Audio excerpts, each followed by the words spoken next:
Cakɛda mun sigilen bɛ adamaden tɔgɔ la kunnafoniya lakanali kama Mali la n'a bɛ f'a ma ko Autorité de protection des données à caractère personnel APDP. U kɛlen don ka wulikajɔba daminɛ Bamakɔ suguba kɔnɔ. Wulikajɔ in laɲini ye jumɛn ye? Ka ɲɛfɔli kɛ, ka fɛsɛfɛsɛli kɛ ani ka suguba kɔnɔ mɔgɔw dɛmɛ ka formalité déclarative ka se ka o musaka sara ka sɔrɔ ka wuli ka bɔ o sigiyɔrɔ la. Formalité déclarative bɛ se ka ta vidéo surveillance kan, a bɛ se ka ta gestion clientèle kan, a bɛ se ka ta gestion de la paix kan, o n'a ɲɔgɔnna caman. Missionnaire ninnu u labɛnnen don APDP gilet la ka APDP badge d'u ma ka tila ka ordre de mission officiel dilan ka d'u ma. Formalité déclarative ninnu a musaka bɛɛ lajɛlen bɛ se ka sara Trésor Paye fɛ. Trésor Paye ye falandɛrɛ dayɛlɛlen jamana ɲɛmaaw fɛ walasa jamana kɔnɔdenw bɛ se k'u ka redevance bɛɛ lajɛlen sara ka sɔrɔ u ma wuli ka bɔ u sigiyɔrɔ la. Trésor Paye bɛ labaara i ka téléphone ou bien ordinateur fɛ. O musaka ninnu saralen a jagoyalen don APDP agent kan u ka reçu d'i ma. Reçu min sanfɛ i b'a ye i ye musaka min bɔ i y'a bɔ kun min na. QR code dɔ b'a la i bɛ se k'o scanner walasa ka a sɛbɛntiya k'a fɔ k'i ka sarali ɲɛna. APDP b'a da jamana kɔnɔdenw tulo kan k'u ka agent minnu bɛ terrain kan u labɛnnen don ni gilet ye ka tila ka APDP badge d'u ma ani APDP ordre de mission officiel.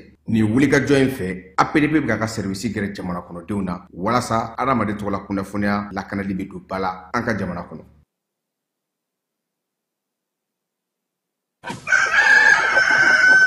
Festival Grillade de Volaille neni y'a ta ko fɔlɔ ye kamamafɛnw ɲɛnama ani u jenini sɛw kamiw pigeonw kulokulobaw tɔnkɔnɔw kɔnɔsogontiw duguduguw fo ka taa se Kayi a n'a ɲɔgɔnnaw ma a baara bɛɛ lajɛlen labɛnna association Tom Dollar AMSTD ani radio Kiledu ka baarakɛɲɔgɔn kɔnɔna la. Ni tako fɔlɔ in a bɛ daminɛ novembre kalo tile 26 ka fori a tile 30 san 2025 terrain Shaba min filɛ nin ye Lafiyabugu a yɔrɔ man jan monument Cabral o yɛrɛ la. Aw minnu ye kamamafɛn marabagaw ye, aw minnu ye kamamafɛn tobibagaw a n'a jenibagaw ye, siyɛjɛnnaw n'a ɲɔgɔnnaw, aw kana sigi cogo si la, aw ye aw bolofɛnw lakodɔn ka na aw tɔgɔ sɛbɛn nin ɲɔgɔn kunbɛn belebeleba in na n'an ko ma Festival Grillade de Volaille. Ni aw mago bɛ kunnafoni wɛrɛw la a ye weleli kɛ 76 42 42 02 walima 65 88 72 76. Plakasuma o tere man ɲi a ye wuli joona ka na aw sigiyɔrɔ maminɛ ni Festival Grillade de Volaille denfaya minan sigilen bɛ cɛba min kɔrɔ o ye Saka Aliseni Kamara ye président délégation spéciale commune Kati kɔnɔ a denbaya mina Madame Diallo Jarafa Gakou ye promotrice lycée Beydi Kunanji Mbadew. Festival Grillade de Volaille n'a bɛ kamamafɛnw kofɔ nin ye a tako fɔlɔ ye aw kana to cogo si la nin ka lakale aw ye. Labbaik Allahumma labbaik. En balimaw ni ye kunnafoni ye ka bɔ commission des agences du voyage du Mali. Mali agent de voyage wa commission ba k'u b'a ɲini maliyɛn bɛɛ fɛ n'i y'a laɲini k'a fɔ ka taa hiji la i ka wuli ka t'i tɔgɔ sɛbɛn agence la agence min bɛ yen n'i y'a kanu ko ka d'a kan 2026 hiji ko Saudiya kelen bɛ ka sariya gɛlɛnba ta le 31 décembre 2025 n'o y'a sɔrɔ mɔgɔ min tɔgɔ ma sɛbɛn a bɛna gɛlɛya dɛ o de kosɔn agence ka tɔnba n'o de ye commission ye k'u b'a ɲini maliyɛn bɛɛ fɛ ko wuli kuma dɔn o de ka wusa sen ka di ye dɛ ko agence bɛɛ kelen bɛ k'i ka dayɛlɛ ka maliyɛnw kunbɛn cogoya min na tɔgɔ ka sɛbɛn joona o de kosɔn ne min y'a laɲini k'a fɔ i bɛna taa hiji la walima k'i ka maa bila ka taa k'i ka wuli ka bɛn sisan ka boli ka taa agence min bɛ yen k'a fɔ n'i y'a kanu n'a ka baara taabolo y'i diya tɔgɔ sɛbɛnw i ka taa kɛ nin tun ye kunnafoni ye an ye kunnafoni min sɔrɔ ka bɔ Mali agent de voyage ka tɔnba la n'an k'a ma k'a fɔ commission. Allah ka faamuya ko ɲuman di an ma. Assalamu alaikum. La sharika lak.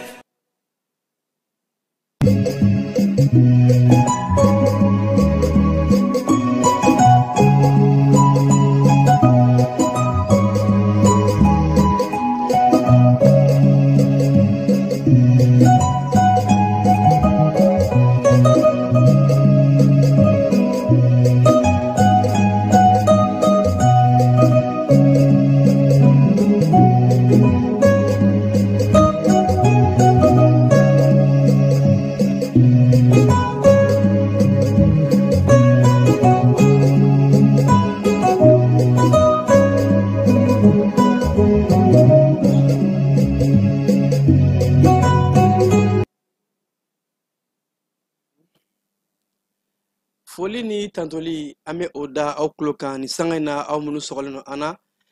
ka sangani bi tarata octobre kalo kile mogani shegi samba fla ani mogan duru ka au fuka ko nyundo au munu ye ansukanti ka sega kuna foli soro mali ani jen fambela jelenka anga wulaina kibaraw bakulba do bena talike taji siterni keme fla nyongo kunungo o donna Bamako kɔnɔna la yɛrɛ mɛ k'a fɔ station camanba de bɛ yen nɔ olu ye taji sɔrɔ fɛn mun n'a kɛra nisɔndiya ye malidenw ma baw ko hali n'a sɔrɔ aran ka jan ni waati in na taji so caman bɛ ka taji di malidenw ma wa ko a baaraw o bɛɛ lajɛlen bɛ ka kɛ ka se ka taji doni mobili k'u lakana ka se ka na malidenw taji ka a di u ma keba opération kɛrɛnkɛrɛnlen mun sigira ko fuga kɛnɛ ja ni opération ye a sigira taji de kama ka se ka taji donnaw k'u lakana ka u sɛnsɛn fo kana se a seyɔrɔw bɛɛ lajɛlen na ko nin ye wulikajɔba ye ni a jaabiw yɛrɛ bɔra baw dɔgɔkun kɔnɔ opération fuga kɛnɛ olu ye wulikajɔba dɔ kɛ ka maa ŋaniya jugu camanba ka u daji an bɛna an da don o la ka aw walawala aw ye diɲɛ kurukara kiribon mun bɛ yen ni o ye CPI ye ni AES jamanaw bɔra jɛkulu in kɔnɔ ka yɛrɛ k'a fɔ ko an tɛ ka an yɛrɛ kɔnɔ baw jɛkulu in ka kiri kɛ bɛ fankelenman ye burundikaw baara jalajɛ baro kɛra jalajɛ min b'a yɛrɛ k'a fɔ ko farafindenw bɛ fɛ ka yɛrɛtigiya ɲini an bɛ waati min na bi kiriko sira fɛ ka se ka bɔ ni kiriso in kɔnɔ ka kiriso kologirimanw bila sen kan mun bɛ farafindenw olu ka kiriw kɛ jɛya o kɔnɔna la an bɛ waati min na ko bi ka se ka Bamako faba ka boli nɔgɔya an ka mobili bolaw u farala ɲɔgɔn kan transporteurs yaasa ko ka bisi dɔw bila Bamako siraba dɔw kan bisi minnu ni a sɔngɔ bɛ nɔgɔya malidenw ka se ka Bamakokaw k'u ka munumunu salo k'o nɔgɔya yɔrɔba caman kɔnɔna la keba tajiko min bɛ sen na ja ko farati bɛ yen baw dɔw bɛ ka a ɲagami sugu bɛɛ lajɛlen feere maaw ma ko bɛɛ lajɛlen k'i janto i yɛrɛ la ka fura dɔw butɔn kɔnɔ k'o feere maaw ma o bɛɛ lajɛlen bɛ ka kɛ nin waati in na bi ko janto yɛrɛ la kɔrɔ cogo ka ɲi tajiko kana kɛ sababu ye ka an ka motɛriw bɛɛ lajɛlen tiɲɛ an bɛna an da don o wale dɔw la marabolo kɔnɔna kibaruw la kulukorokaw bara baara dɔ kɛra ka se ka dɛmɛ don maaw ma maa minnu ɲɛko gɛlɛya b'o la ka sanga ni ɲɔgɔn dɛmɛ ni kɛrɛfɛden kɛlɛli o kalo ye fo ka taa se muso min ni olu bɛ gɛlɛya sɔrɔ bange waatiw ka dɛmɛ don o ma banabakaw fɛ yen nɔ ko transport ko gɛlɛyalen don ko banaba ni Bamako cɛ a bɔra 500 la ni waati na fo 1000 na kɔkan kibaruw kɔnɔna la Israel le premier ministre Benjamin Netanyahu ale yɛrɛ k'a fɔ ko olu bɛna susuli daminɛ ka ɲɛsin Palestine ma baw ko Palestine ye cessez-le-feu ni o ye mugu ni kisɛ ka jɔ k'u ye o bɛnkan k'o sɔsɔ kibaru ninnu de an ka wulada in na kibaruw la kumaba dɔw ye an bɛna kunnafoni wɛrɛ fara minnu kan sɔɔni ka walawalali kɛ aw ye an b'a fɔ a y'aw sɔgɔko ɲuman ja ni kunnafoni sira bɛɛ lajɛlen kan an bɛna sɔɔni ka ɲɛfɔli bonya aw ye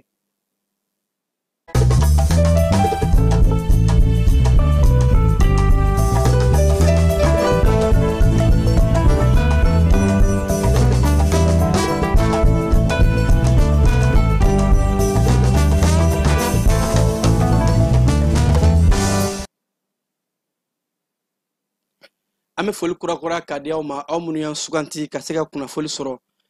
kunungo tɛnɛdon octobre kalo tile 27 ye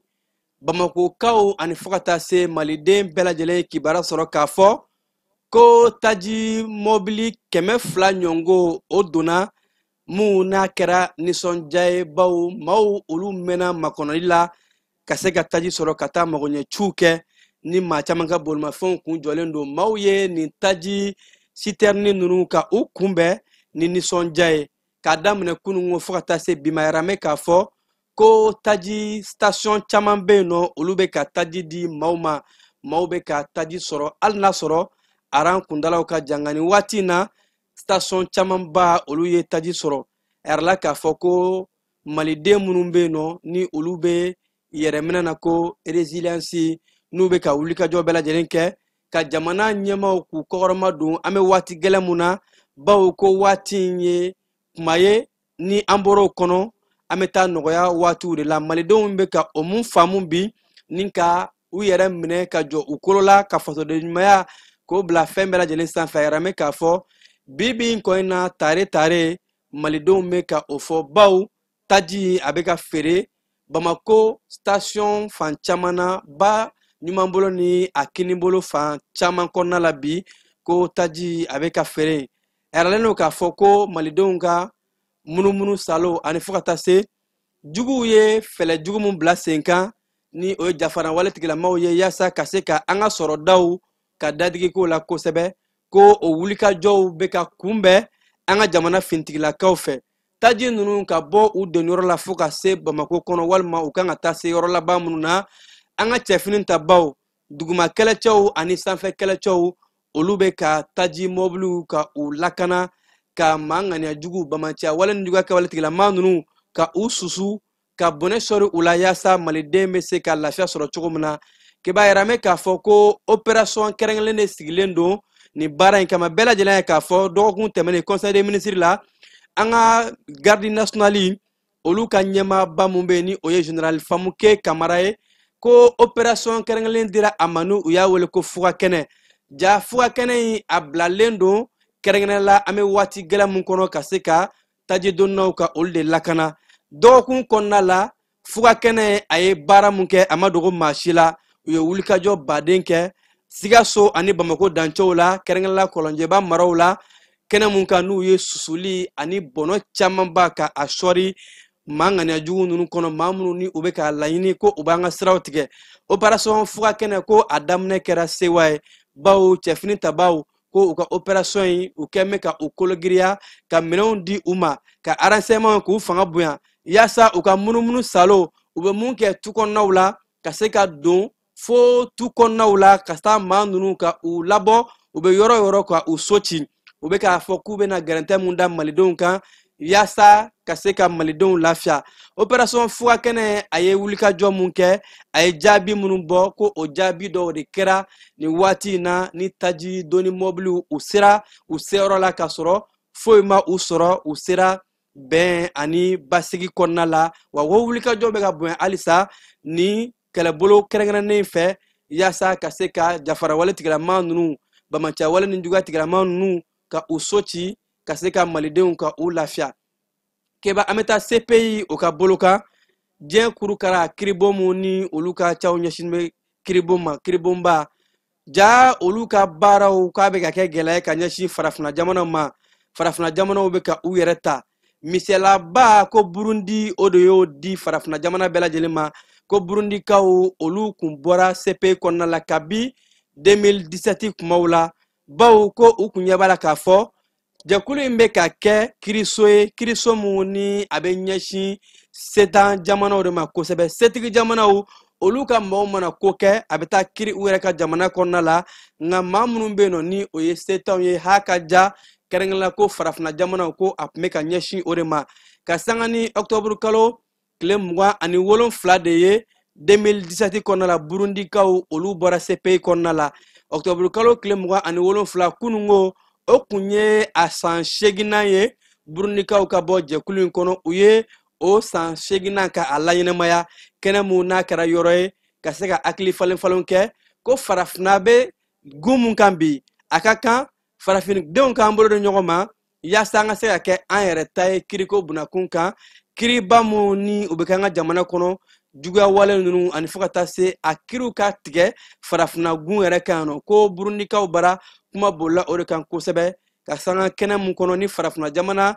caman ye ɲɔgɔn sɔrɔ yen ɲininikɛlaw diɲɛ magobatigiw ani fo ka taa se kunnafonidilaw ani maa nana sumalenw ka jɛkulu caman ba ye ɲɔgɔn sɔrɔ ka se ka Burundikaw bɔli CPI la ka a ɲaɲali kɛ a yɛrɛ mɛ k'a fɔ ko hakili falenfalenw kɛra ka kuma ɲɔgɔnw bila sen kan farafina ka kiri bɛ se ka kologiriya cogo di farafina ka kiri bɛ se ka kɛ kiri jɛlen ye yaasa farafindenw kana kɛ k'a kɛ juguya walima ko wɛrɛ anw ka kiriw de bɛ taa tigɛ diɲɛ ɲɛfɛ ka sɔrɔ ni nanzaraw y'a kɛ olu bɛ taa di u ka jamanaw ma ko an bɛ o wale mun na n'an bɛ ka bɔ o kɔnɔ ni AES jamanaw y'a laɲini ka bɔ o de kɔnɔna la bawo ko kɔsada in na bɛɛ lajɛlen ye k'a fɔ AES jamanaw farala ɲɔgɔn kan ka bɔ statut de Rome kɔnɔ ni ka bɔ CPI o ka kiribon in o kɔnɔna la Burundikaw ka kɛnɛ kan o yɛrɛ k'a fɔ avocat minnu tun bɛ yen nɔ ni o ye magistraw ye u caman b'a yɛrɛ k'a fɔ a ka kan bi farafina ka se k'a kologiriya AES jamanaw ani Burundi fo ka taa se farafina jamana bɛɛ lajɛlen ma k'an ka fara ɲɔgɔn kan cogo min na an bɛ se ka kiri kelen sigi kiri mun n'a bɛ kɛ farafina ta ye wa a bɛ kɛ kiri kɔnɔ kiri mun n'a bɛ adamadenya hakɛw bɛɛ lajɛlen ka o labato kiri mun kɔnɔ ni kɛɲɛli bɛ kɛ ni wolomali ti kɛ setigi ani setanw na ka se ka kiri kɛ ko o baara mun n'a bɛ bilala sen kan ko AES jamanaw ye kuma mun kɛ ani ka bɔli mun kɛ o bɛ jo de di AES jamanaw ma ka yira k'a fɔ hakilina mun bɛ u la ni o ye yɛrɛtigiya ye ko yɛrɛtigiya kiri jɔyɔrɔ belebeleba bɛ a kɔnɔna la wa a bɛ kɛ sababu ye ka kɛɲɛni k'o kɛ jamanadenw bɛɛ lajɛlen ni ɲɔgɔn cɛ ni kɛɲɛni kɛra o bɛ na ni bɛn ni keleya ye keba an bɛ tajiko gɛlɛya mun na nin waati in na yaasa ka se ka Bamako kɔnɔna ka taa ni ka seginw nɔgɔya an ka transporteurs olu ye fɛɛrɛ dɔ bila sen kan ɲɔgɔn dɛmɛ o bolo la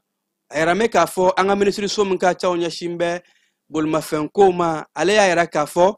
ko u bɛna baaraba dɔ kɛ ka bisiw ka o bila Bamako sirabaw kɔnɔna la yaasa malidenw ka taa ni ka segin bɛ se nɔgɔya cogo min na wa a yɛrɛ k'a fɔ ko bisi in a bɛ dabɔ ɲɔgɔn dɛmɛ ani ɲɔgɔn jigitigiw de kama bawo a bɛ kɛ musaka ye musaka mun ni bɛɛ lajɛlen bɛ se ka a sara wa ko bi de a baara daminɛna bi tarata donya in octobre kalo tile 28 baara in k'a bɛ taa bila karidon na novembre kalo tile 25 ko Bamako siraba caman bɛ yen nɔ bisi bɛna munumunu salo kɛ ka se ka maaw ta ka taa n'u ye u ka baarayɔrɔ la maaw bɛ se ka lafiya sɔrɔ cogo min na ka daminɛ sɔgɔmada ɲɛgɛn kanɲɛ 6 ka taa se fo ka taa se nɛgɛ kanɲɛ 11 ani wuladafɛrɛ waatiw na ka daminɛ nɛgɛ kanɲɛ 15 15 heures ka taa bila nɛgɛ kanɲɛ 20 na 20 heures a yɛrɛ mɛ k'a fɔ ko bisiw o bɛna boli siraba minnu na o de ye sira mun bɛ bɔ Baginda ka na se Tour d'Afrique la Falajɛ ani fo ka taa se sira mun bɛ bɔ Sanakɔrɔba ka na bila Tour d'Afrique la Falajɛ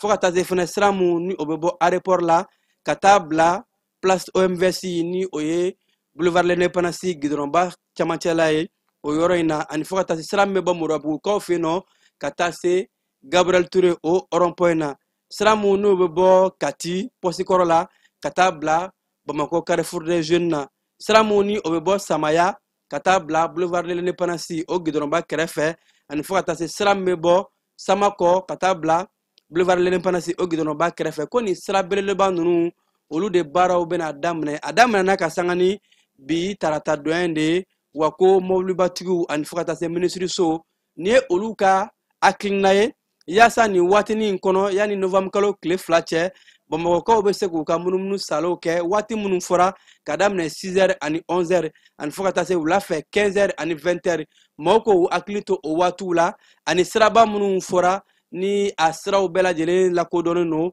maa minnu bɛ o siraw kɔnɔ u ka se ka taa ka t'u ka baaraw kɛ ani magoɲɛciw kɛ nɔgɔya kɔnɔna la ko nin ye an ka minisiriso bololafɛnw ko minisirisow ani transporteurs olu ka fɛlɛ nin sanga in kɔnɔ ka se ka dɛmɛ don Bamakɔkaw ma u ka munumunu salo kɔnɔ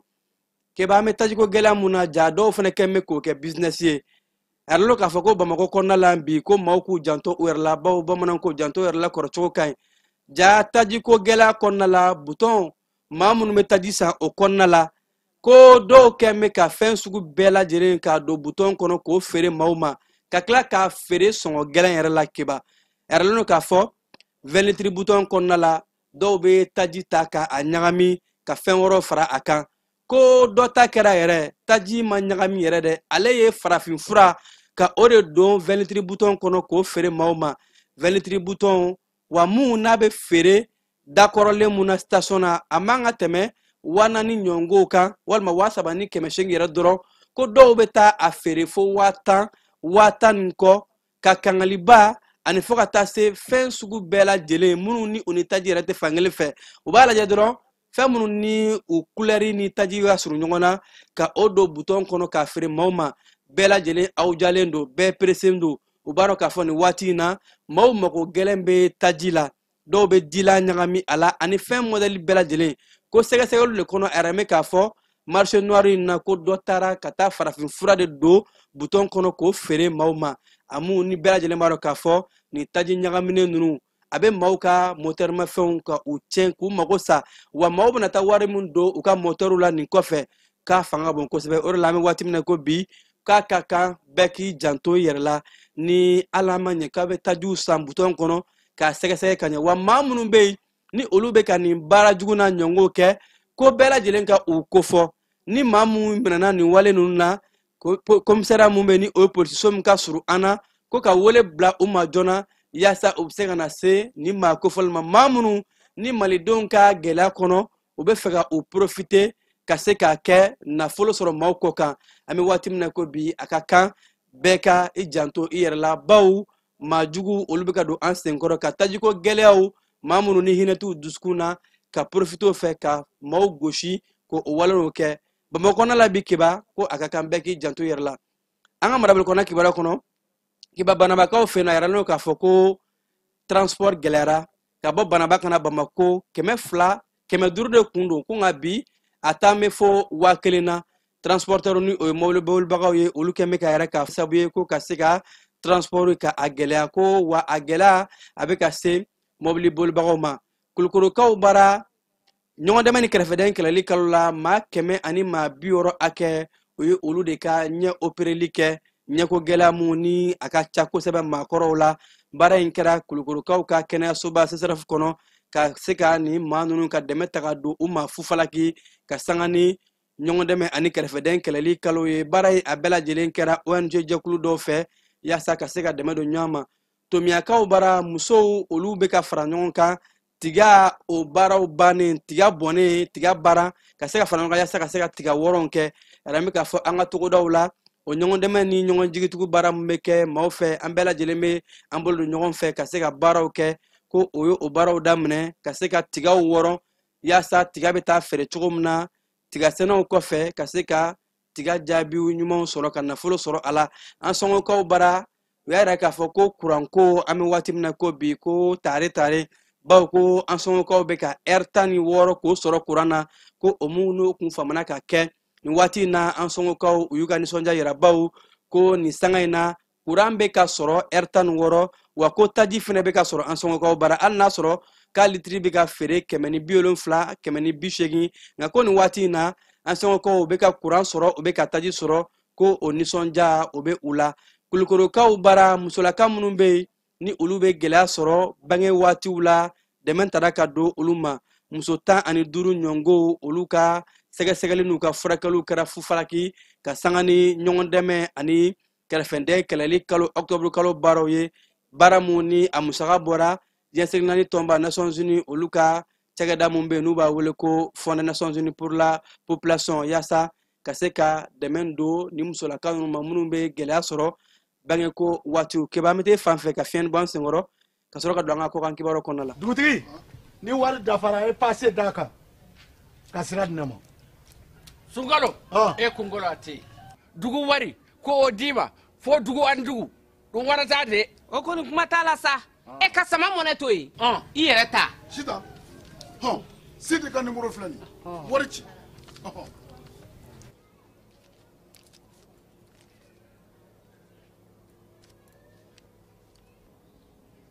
wari sera.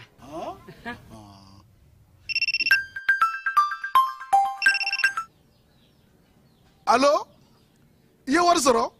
o ɲɛna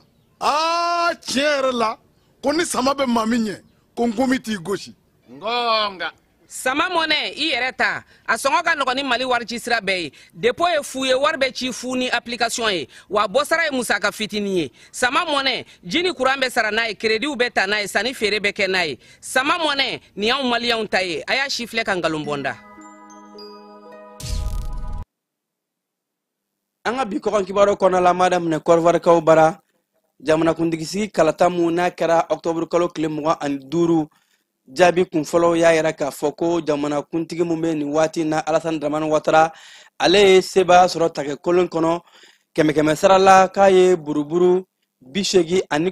kuru 89 ni buruburu 77 ko Alassane Dramane Ouattara a ye o de sɔrɔ wa ka sanga ni jaabi kunfɔlɔ mun ni o bɔra ka bin kalata ɲɛnabɔli jɛkulu commission électorale indépendante CEI maaw fɛ Alassane Dramane Ouattara ni ale sisanga bɛ san 83 la bi wa ni a ye jamanakuntigiya sɔrɔ ka sigi a yɛrɛ sigiyɔrɔ la ko maa mun ni o kɛra jɔyɔrɔ filanan ye seyi ka kɔrɔfɔw la o kɛra Jean-Louis Bilon ye ni ale ye kuru 3 buruburu 49 sɔrɔ kɛmɛ sara la. Simon Yvette Bago ale ye jɔyɔrɔ 3nan sɔrɔ kuru 2 buruburu 42 kɛmɛ sara la. Awa Don Melo ale bɛ da o kan ka kuru 1 buruburu 97 sɔrɔ kɛmɛ sara la. Henriette Lagu ale de bɛ da o fɛnɛ kan ni ka kuru 1 buruburu 15 sɔrɔ.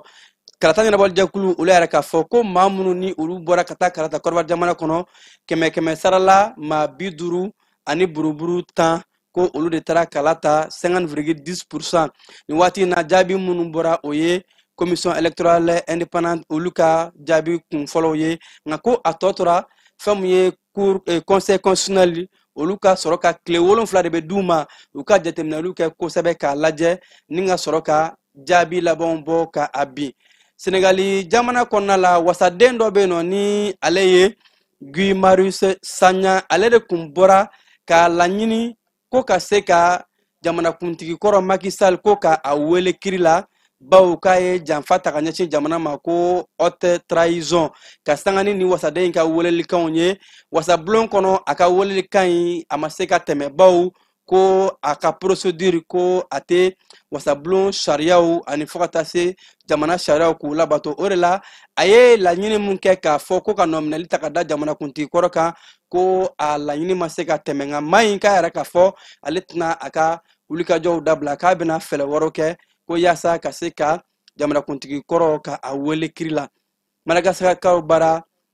jamana ɲɛma ale sigilen ni o ye Michel Arandrianarina a ye gouvernement sigi gouvernement mun na yɛrɛ mɛ k'a fɔ ko maa 29 olu de b'a kɔnɔ ka sanga ni bi tarata octobre kalo tile 28 ye. A yɛrɛ mɛ k'a fɔ ko kunkolo kura caman yelen don gouvernement kura in kɔnɔ ani fo ka taa se u ka politicien maaba caman bɛ yen nɔ ni maaw kun kɛlen ka a dɔw dɔn tun bɛ maa caman ye minnu ma dɔn politiko sira fɛ olu de nana ni gouvernement kɔnɔ gouvernement mun n'a yɛrɛ k'a fɔ k'u bɛna wulikajɔ kɛ ka se ka Madagascar jamana ko k'a bɔ gɛlɛya kɔnɔ. Benenkaw bara u ka cour constitutionnelle ale ye fanga sinamatɔn ɲɛmaaba ni ale ye fanga ɲinitɔn les démocrates ɲɛma ye k'a yɛrɛ k'a fɔ k'a tɛ se ka kɛ cɛbɔ ye jamanakuntigi sigi kalataw o mun baaraw kan ka kɛ san 2026 nataw la jaabiw de bɔra ka bin k'a yɛrɛ k'a fɔ ko fanga sinamatɔn ko kalafili mun kan ka kɛ avril kalo tile 12 ko sɛgɛsɛgɛliw bɛɛ kɔfɛ a yɛrɛ k'a fɔ ni maa in a ma se ka parrainage dafalen sɔrɔ k'o de b'a to kalata ɲɛnabɔli jɛkulu ani fo ka taa se fɛn mun ye kiiriso in ye ni o ye cour constitutionnelle ye olu yɛrɛ k'a fɔ ko maître Renaud Agbojo ni ale ni a nɔfɛmaw dɔw kun faamɛ ɲɔgɔn kan yaasa ka se ka ŋwara da jamana ɲɛmaa la Patrice Talon ko olu ma se ka parrainage dafalen sɔrɔ ko u tɛ se ka kɛ cɛbɔ ye jamanakuntigi kalata la san 2026 nata. Maa caman kɛmɛ ka yɛrɛ k'a fɔ ko nin t'a siɲɛ gale ye ko jamana ɲɛmaa Patrice Talon a ka fanga ŋwaradabaga caman olu caman senkɔrɔma cɛlen don ka bɔ jamanakuntigiya ɲinini la ko politiki ko sira don maa caman olu ka faamuyali la minnu ni jamana ɲɛmaa hakilinaw ti kelen ye. Turki jamana kɔnɔna la balontan arbitre ni o ye sɔrɔnalibagaw ye olu caman jalaki binnen don u kan k'a fɔ ko u man ka balontan soje pari futi ko u bɛ ka o soje mun kɛ ka sɔrɔ ko sariyaw bɛ arbitre bali u ka se ka o kɛ bawo arbitre minnu bɛ yen nɔ olu man ka soje bawo u bɛ se ka file fiyɛ k'a daja dɔ la u yɛrɛ ka gain kama ko a caman bɛ yen nɔ u bɛ ka taa a jeni fo compte walima ni maa wɛrɛw tɔgɔ ye o de la ko sɛgɛsɛgɛliw kɔnɔna la u ka farikolo ɲɛnajɛlaw ka jɛkulu ale yɛrɛ k'a fɔ k'u bɛna jalakili ta k'a da arbitre ka minnu yɛrɛ nin ko in na wa fɛn mun ye u ka farikolo ɲɛnajɛ jɛkulu ta kɔfɛ kiiri tigilamɔgɔw ko in bɛna di olu ma o fana ka se ka kiiri ka a kiiri ka yɛrɛ k'a fɔ u ni nin man kan ka se ka a bugunatigɛ. Israel jamana premier ministre Benjamin Netanyahu ale yɛrɛ k'a fɔ ko Israel jamana bena susuli ta k'a da Palestine kan ban Gaza kɔnɔna la bawo ko bɛnkan mun kun kɛra jamana fila ni ɲɔgɔn cɛ k'a fɔ ko seselefe mugu ni kisɛ a ka se ka jɔ Israel ni Palestine ni ɲɔgɔn cɛ ko Palestine kaw olu ye o sariya sɔsɔ ko an bɛ waati min na ko bi kabi octobre kalo tile 10 Israel premier ministre ale ka kɔrɔfɔw la ko Palestine ye o sariya sɔsɔ ko ni waati na a ye yamara di k'a fɔ a ka kɛlɛcɛw ma k'u ka susuli dabɔ ka ɲɛsin Palestine ma u ka yɔrɔ min bɛ ni o ye Hamasi kɔnɔna ye. Oram Zini ni o ye Anglais ka jamanaw olu ni Turki jamana jɛra ka bolonɔ bila sɛbɛn na bolonɔ bilali min yɛrɛ k'a fɔ ko Turkikaw bɛ na sanfɛ kɛlɛcɛ pankulu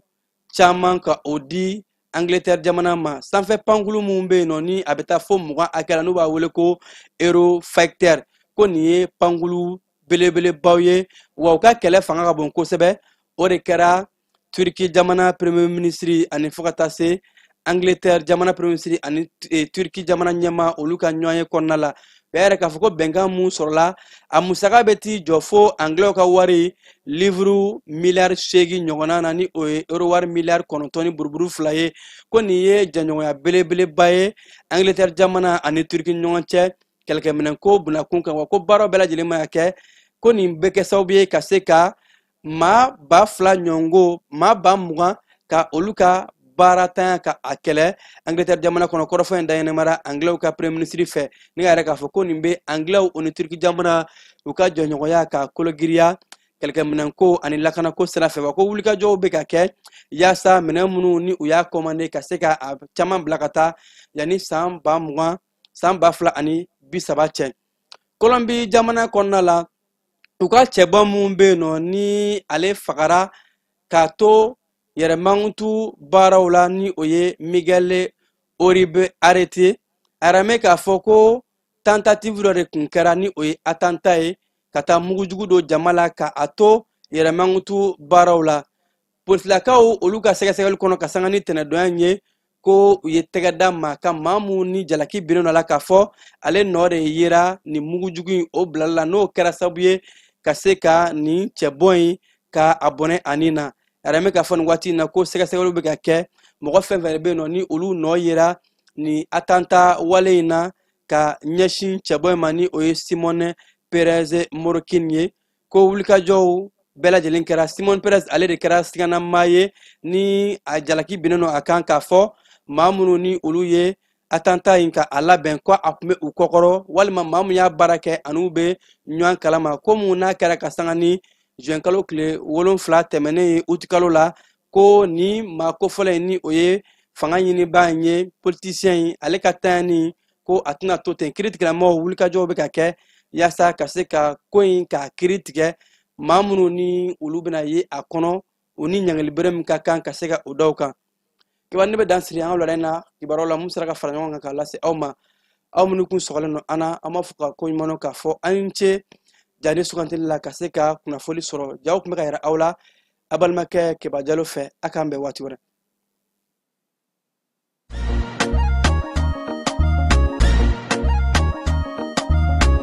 aw bisimila hôtel lafiya la n'i ko hôtel lafiya wulikajɔw bolodalen don walasa aw bɛ se ka lafiya sɔrɔ cogo min na ani hakilisigi aw ka séjour la anw fɛ Mopti yan kɛrɛnkɛrɛnnenya la Mopti Sevare ka kɛ ni kurantitigɛ ye min ye hôtel lafiya Sevare ale ye wulikajɔw boloda ka se ka min ye awa fɛɛrɛ kɛrɛnkɛrɛnnen dɔw ta walasa aw bɛ se ka lafiya sɔrɔ cogo min na aw ka séjour la hôtel kɔnɔna na n'o ye ka panneau solaire installé min ye kurantigɛtigɛ o degun aw kana o ye séjour la l'hôtel yɛrɛ kɔnɔna na réservation ka kɛ kabi sisan min b'a to aw bɛ se k'aw ka séjour kɛ k'a sɔrɔ tɔɔrɔ tɛ aw kan degun tɛ aw kan hôtel lafiya. Hôtel Lafiya ale filɛ nin Sevare Bangetaba yanni ka se aéroport sirafara ma station laban i kiniboloya fan fɛ i bi jigi o kare fɛ mètre 200 bɔɲango Hôtel Lafiya ale cokolen bɛ i kiniboloya fan fɛ i bɛ se ka weleli kɛ nɛgɛjuru siraw fɛ 21 42 14 11 76 01 01 98